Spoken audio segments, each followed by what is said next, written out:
Assalamualaikum warahmatullahi wabarakatuh. Tapi pun eh, hari ini kita akan melanjutkan pembahasan minggu yang lalu kita sudah membicarakan tentang reproduksi vegetatif. Hari ini kita akan membahas tentang reproduksi generatif. Adapun kelebihan dan kekurangan dari reproduksi generatif sudah kita bahas kemarin. Sekarang kita akan bahas tentang perkecambahan benih. Tapi sebelumnya ya kita bahas tentang bibit dulu. Sebelum ini saya mengingatkan bahwa capaian pembelajaran mata kuliah ini mahasiswa mampu menjelaskan tentang penyiapan bibit secara vegetatif dan secara generatif. Sama dengan kemarin. Adapun pengertian bibit, bibit ini perkembangan dari kecambah setelah benih ditabur atau bisa berupa bahan tanaman dari hasil perkembangbiakan secara vegetatif yang siap untuk ditanam di lapangan. Ini yang namanya bibit. Kemudian bahan tanaman itu adalah materi atau bagian tanaman yang diperuntukkan sebagai bahan untuk pembiakan atau regenerasi tanaman.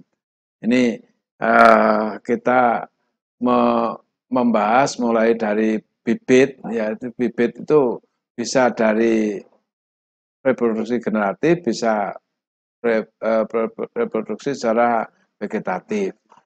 Kemudian bahan tanaman itu yang akan digunakan untuk pembibitan itu apa dari reproduksi generatif atau vegetatif. Bahan tanaman ini bisa dikelompokkan menjadi 3 kelompok, yaitu bahan yang berasal dari hasil generatif perkawinan, dan yang kedua bahan berasal dari bagian vegetatif tanaman bukan hasil perkawinan, dan yang ketiga adalah bahan tersebut merupakan gabungan di antara keduanya. Bisa gabungan vegetatif maupun generatif, kok bisa ya bisa. Kemudian yang selanjutnya adalah kita membahas tentang perkecambahan benih, tapi tentang apa bedanya biji dan benih. Biji ini suatu unit dalam embrio sak atau kantong embrio yang berkembang setelah terjadi pembuahan, yang terdiri dari ada kulit biji, ada cadangan makanan, kemudian ada embrionya, itu yang namanya biji.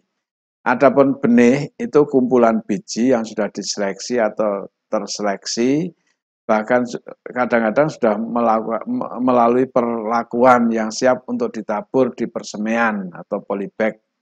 Ini secara indirect atau di lapangan itu kalau direct seeding. Kemudian benih dikatakan bermutu jika genetiknya baik, kemudian tulen, murni atau bersih dari campuran, kemudian viabilitasnya benih, keulatan benih atau seed figure-nya tinggi.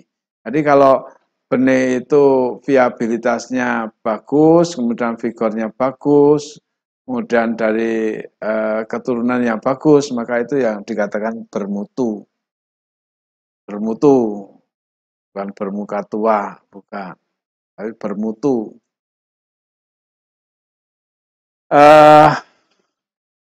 Kualitas benih ini tergantung dari asal benihnya dari mana. Kemudian ukuran dan berat benih. Kemudian masaknya benih dan lama benih disimpan itu sudah terlalu lama apa tidak. Kemudian cara pengumpulan benih, kemudian cara ekstraksi benih, cara perlakuan dan pengeringan benih, cara penyimpanan benih, cara pengepakan benih, cara pengiriman benih, ini akan mempengaruhi kualitas benih. Kadang-kadang kita tidak melihat benih yang dilakukan ternyata benih yang sudah kadaluarsa, sudah tidak bisa berkecambah, itu bisa saja terjadi. Makanya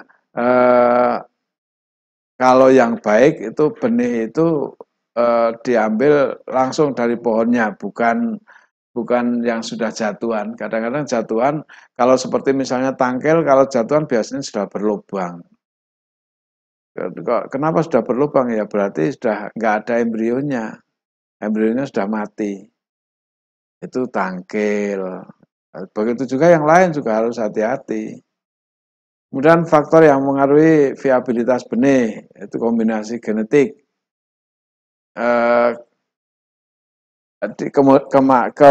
Kemasakan benih itu juga akan menentukan lingkungan selama pertumbuhan, ukuran benih, kerusakan mekanis, serangan jasad ternik. Ini akan mempengaruhi viabilitas benih. Viabilitas benih itu kemampuan hidup benih. Jadi benih bisa berkecambah itu berarti viabilitasnya baik. Kalau tidak bisa berkecambah berarti viabilitasnya jelek. Kemudian ada vigoritas. Ciri vigoritas benih yang tinggi itu seperti apa? Yaitu perkecambahan cepat dan serempak. Tapi setelah itu mati semua, ya itu berarti vigornya kurang bagus.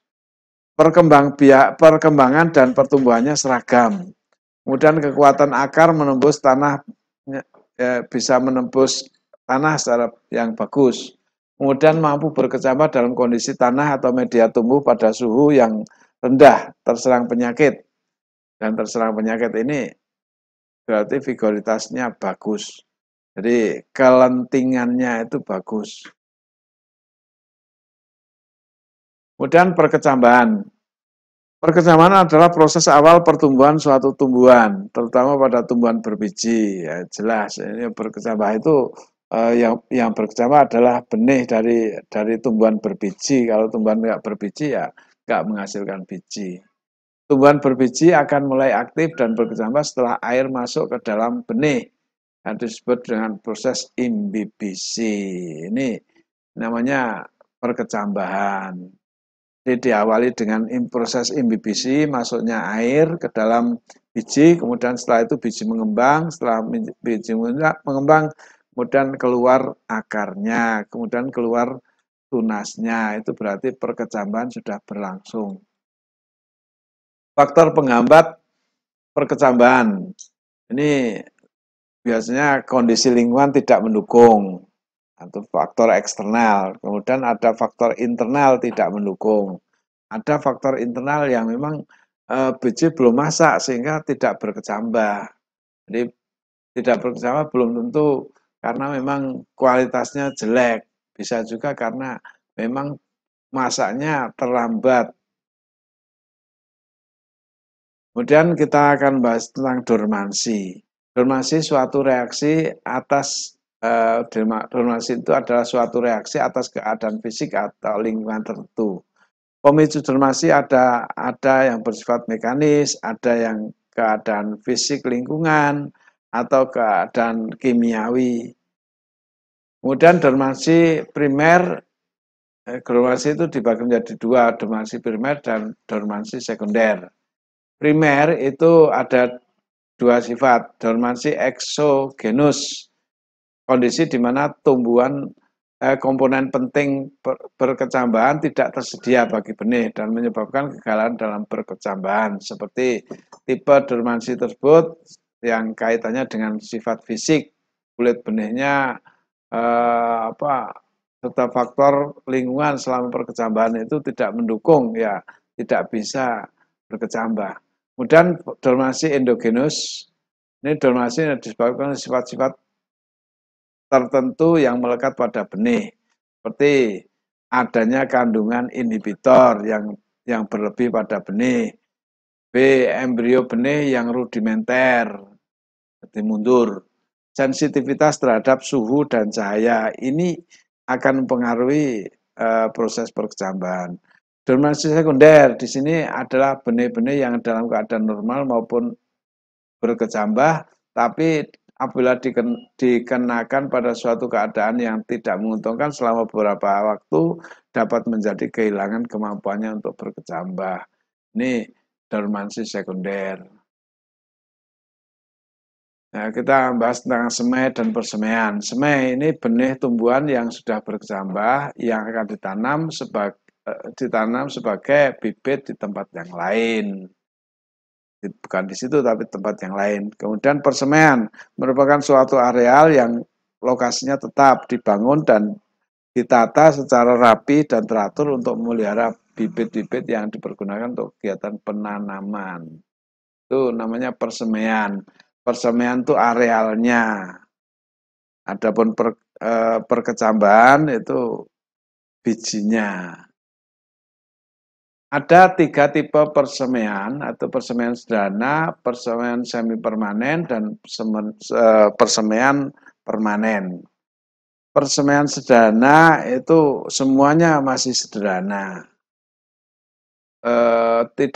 biasanya tidak terlalu luas. Sedangkan semi permanen itu lebih luas. Kemudian sarana prasarana lebih lengkap daripada tipe sederhana. Kemudian tipe permanen itu areal memang namanya persemaian permanen berarti di situ tetap dilakukan tetap menjadi tempat persemaian. Ini ditunjang dengan perlengkapan seperti yang memadai serta didukung oleh tenaga-tenaga terampil dan berpengalaman.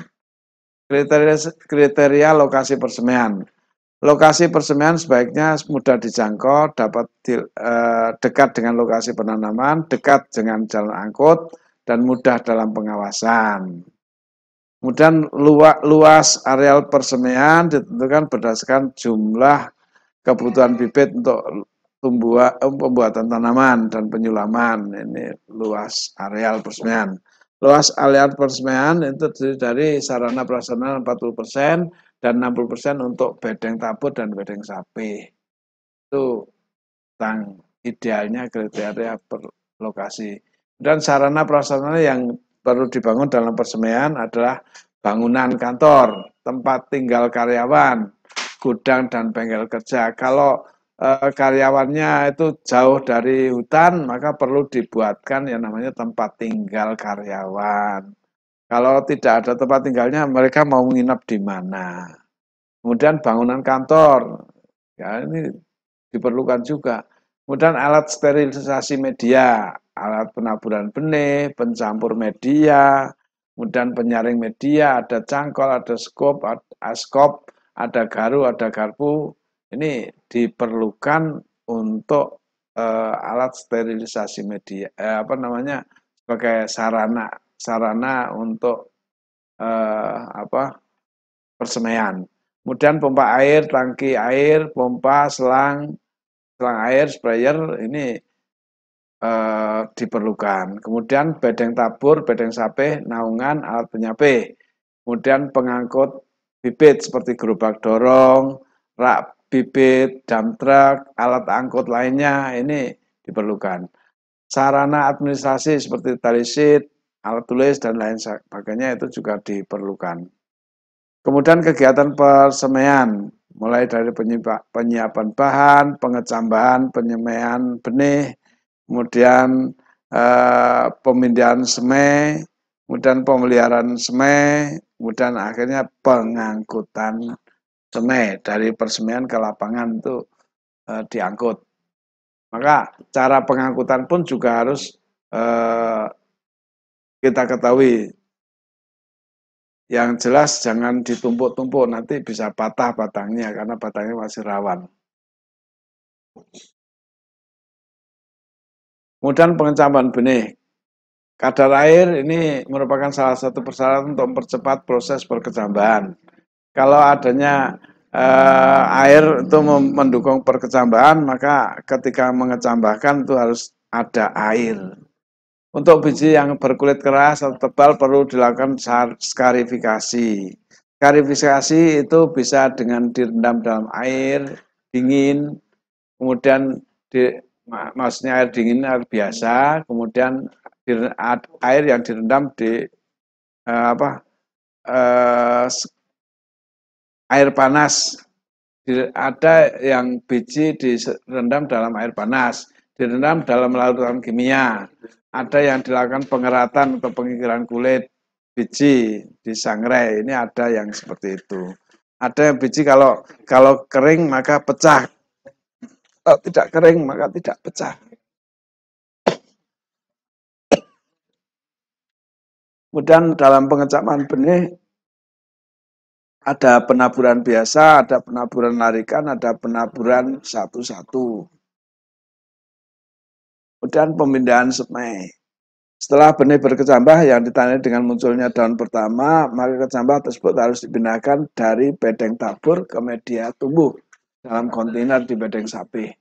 Tujuan penyapian itu untuk memberikan ruang atau media tumbuh yang lebih baik, sehingga pertumbuhan semai akan berlangsung optimal. Jangan kemudian dipindahkan di mana? Di polybag yang ukurannya seperti es lilin. Nah, itu seperti es lilin itu kecil panjang. Kemudian dalam pemeliharaan semai itu ada penaungan, ada penyiraman. Kemudian ada pemupukan. Pemupukan itu penambahan bahan ke dalam tanah atau media semai dengan maksud agar kadar unsur hara dalam tanah atau media meningkat dan dapat mengubah keadaan fisik kimia hayati dari tanah sehingga sesuai dengan tuntutan semai. Kemudian ada yang pemupukan ini bertujuan untuk meningkatkan produktivitas tanah. Sekarang kita akan bahas tentang perencanaan kebutuhan benih. Berapa sih dibutuhkan benih? Untuk rehabilitasi hutan seluas 500 hektar misalnya, lebih luas efektif yang bisa ditanami 80%. Yang 20% untuk jalan pemeriksaan, alur sungai, dan lain-lain. Jenis yang akan ditanam adalah sengon. Jika diketahui jarak tanamnya sekian, kemudian benih sengon per kilogram sekian, kemudian kemurnian benih 90%, viabilitas benih 8%, 80%, batas 80% dicapai pada hari ke-20. Kemudian kematian semai di persemaian 10%. Pengangkutan dilakukan tanggal 20 Desember 2016. Tepat semai berumur 4 bulan. Kerusakan semai pada waktu dibawa ke lapangan adalah 10%. Kematian semai di lapangan 10%. Bagaimana cara menjawabnya? Nih pertanyaannya. Berapa kilogram benih yang diperlukan untuk kegiatan tersebut? Berapa jumlah yang kedua, berapa jumlah semai yang pertama kali ditanam di lapangan? Berapa semai siap tanam yang harus disiapkan di persemaian? Kemudian kapan benih semai harus tabur agar pada tanggal pengangkutan ke lapangan semai berumur 4 bulan? Berapa luas persemaian bila bedeng tabur 5 kali 1 meter dan setiap bedeng tabur menampung benih 2 ons. Dan ukuran bedeng sapeh itu 5 kali 1 meter. Dan setiap bedeng sapeh dapat menampung semai sekitar 500 batang. Itu pertanyaannya. Ya, dan jawabannya seperti ini. Ini nggak usah dibacakan. Silakan aja. Dan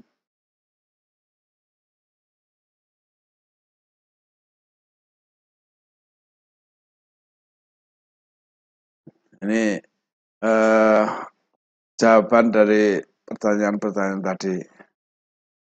Nah, tugasnya Anda ya mirip tadi, tapi hanya hitungannya yang berbeda. Anda diminta untuk menanami luas lahan seluas 200 hektar.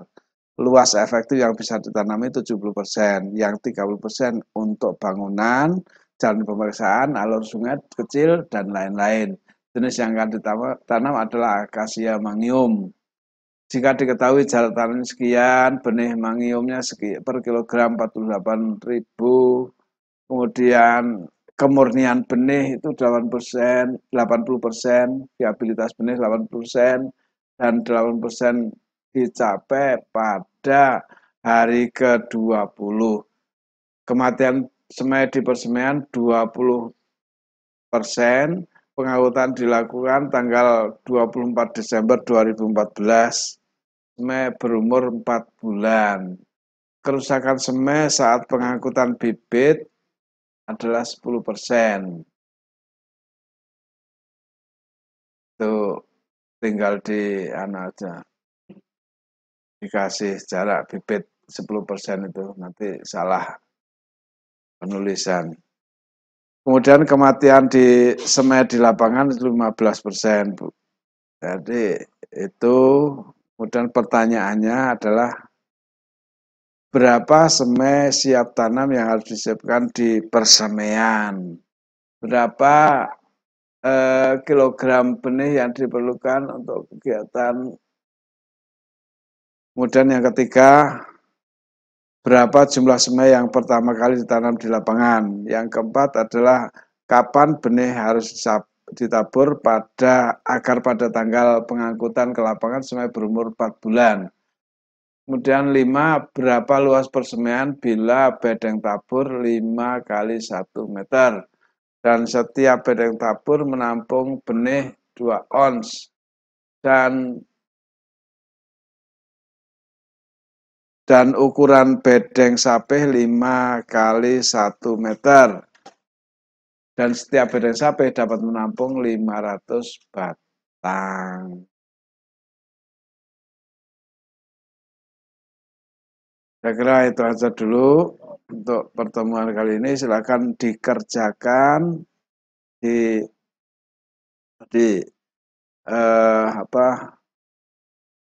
tugas rencana persemaian itu silakan di-copy. Setelah di-copy, kemudian sampai dengan pertanyaannya di-copy. Setelah itu kerjakan sesuai dengan contoh tadi. Saya beri waktu untuk mengerjakan sekitar 3 hari saja. 3 hari silakan dikumpulkan ke alamat email saya, kemudian Anda silakan mengerjakan secara, sebetulnya bisa aja dikerjakan secara kelompok, tapi biar Anda tahu, maka kerjakan sendiri-sendiri. Setelah itu kita akan bahas bersama-sama siapa yang ngerti, siapa yang tidak ngerti. Nah, barangkali itu saja dulu. Kita jumpa lagi pada pertemuan minggu depan. Sekian saja. Assalamualaikum warahmatullahi wabarakatuh.